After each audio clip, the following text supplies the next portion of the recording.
Okay, welcome back to the final session of chapter 6.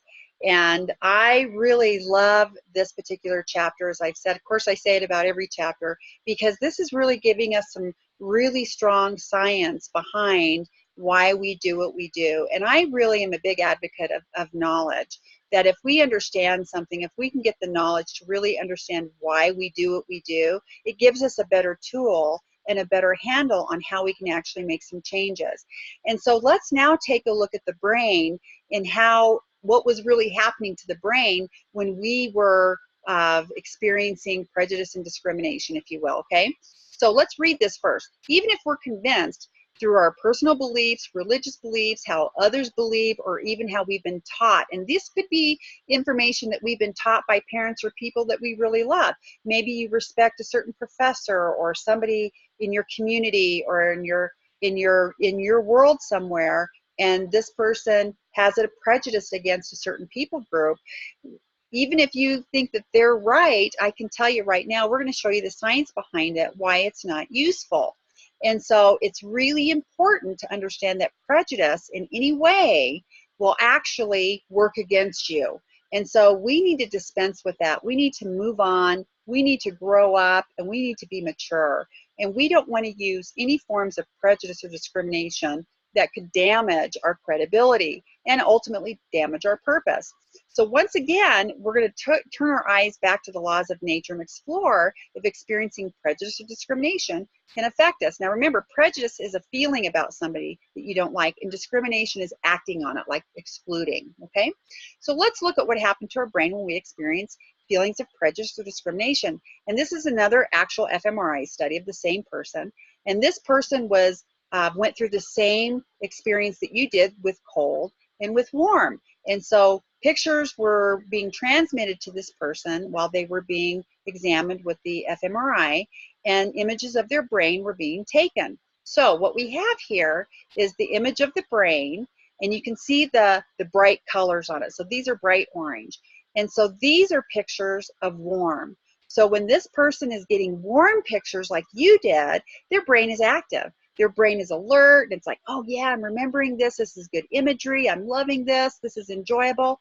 But as you can see through the progression of these images, the color diminishes to the point where to the far right, there isn't any color at all. And so what the conclusion is of this study is that when people are confronted with images or face-to-face or what they're reading or what they're hearing or seeing about people they don't like, of an ethnic group, a religious group, of any of these things, a political group, that their brain, just like you experienced with the cold image, shuts off. It doesn't want to think about it. It can't produce a lot of language to say, hey, let's, look at this a little bit more and let's enjoy it. Let's sit here for a while. In other words, your brain is like, I don't even want to give any brain power to this group of people that I really don't care for. Now, how would that affect your purpose? If you can't even give any brain power to your purpose, and maybe your purpose is going to take you someplace where you didn't ever think that you would go. Maybe you are that person who is supposed to solve a problem that is a real social issue, and yet you yourself have prejudice in your heart against that social issue. And so I always ask this question, and I think I already did earlier on in this course, the problem that bothers you the most is likely the problem you were born to solve. Think about that again. The problem that bothers you the most is likely the problem you were born to solve. And so that is massive. And so you have to understand the nature of purpose. Just like the seed has to grow and change in order to produce the fruit that it needs to, the whole DNA design that it was meant to produce, you are the same way. And so you have to grow, which means you have to change. And there are things in this world that you may really have taken a strong stance against. And maybe you're that same person that's going to have to do a complete reverse and say, I've been approaching this problem all wrong because I'm actually the one that's going to help solve it. Okay, now that's wonderful. See, that's what purpose is designed to do. That's the maturing aspect of it. Okay, and so part of the whole prejudice and discrimination piece is we have to talk about altruism. So what do you think it means? So write down some words that you think that altruism actually means. Do you think that caring is important? Because caring is part of altruism. And a lot of people misuse altruism for selfish reasons, but altruism in its purest form and the mature form of altruism says I care about people. And part of caring about people also falls in loving people, because you can't care for somebody without having a sense of love and responsibility for them. And so I want you to spend some time on this page also on your own time. And then let's continue on with this, and we'll continue to discuss this. What happens when someone or a group of people stop caring? Okay, so I want you to think about it. So what if a group of people that you knew just absolutely didn't have any social support? In other words, the people in their community didn't like them. Do you think that it would affect them personally? Do you think that it would affect their family, the community, their employment possibilities or education? You know, I've done a lot of work with Roma Gypsy in Eastern Europe, and they get a really bad rap. And I have a very dear friend who actually has a foundation and organization there, and she works very hard and tirelessly to really bring this marginalized group back into the community, because it's so important, because they're human beings too. And so I love what she's doing, because prior to this, in some of the areas, when you place prejudice against a group of people or somebody, do you think that they will, over a period of time, give up and stop caring themselves? And so you have to understand exactly what happens to your brain when you have prejudice against somebody and it stops working. The same thing happens to the people that you're levying that prejudice against. And that's what's happened to these Roma Gypsies. And so she is really working hard to get them integrated, which is absolutely wonderful. And so because she understands that in order for these prejudices to finally be dismantled, you have to bring people together, okay? And so having said that, this piece right here is reminding us that if I am prejudiced against somebody, it may be that self-fulfilled prophecy in their life. They may be the person that says, that's right, I'm a loser, there's nothing I can offer this world, I'm a failure, you know, all those mean things that you say about me, they must be true, so I guess I'm just going to do it. And so we actually are placing that burden on them and forcing them to wear something that they were never supposed to wear or be part of in the first place. That they have the same purpose that you do in terms of potential. They have the same agricultural principle of the DNA inside of them. They have purpose.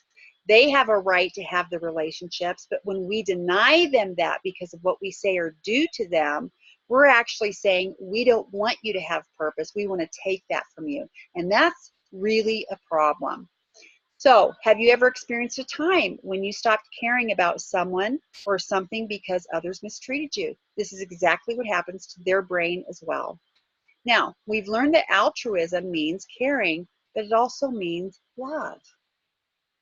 So I want you to think about that. It means love. So what happens to a person or a group of people if they're excluded?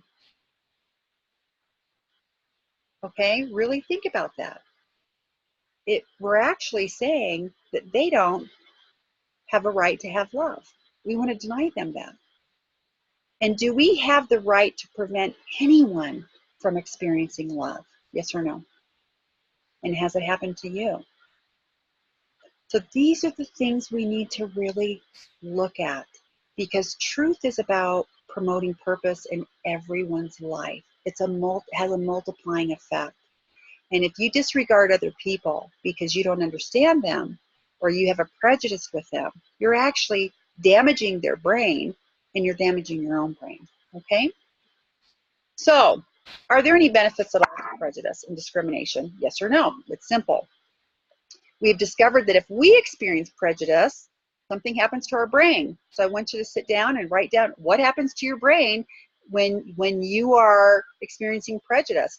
And we've also discovered that the people or person that we are discriminating against, something happens to their brain too. What does that mean for them? Okay, so you need to write this down, okay? Now, here's what is wonderful, because now we're going to continue to talk about change, and we're going to leave this with you on this chapter. This is called Ripples of Change. Now, how many of you have ever tossed a pebble in the water and you can see the ripples start going out? Well, this is a really fun exercise, and so you're going to write this on your sheet when you get some time, but I'm going to explain it to you, okay? And so what happens is that whenever we have a change in our thinking, so I want you to review some of the things that you've learned in Core Purpose right now. It may have been the zone of learning. It could be multiple things. It could be the 1/8 inch principle. It could be, you know, changing my thinking. It could be a life lesson. It could be understanding healthy relationships more. It could be understanding the brain when we lie. It could be a number of these things that you've been learning. It could be understanding the difference in the two models, the investment model and the benefits model.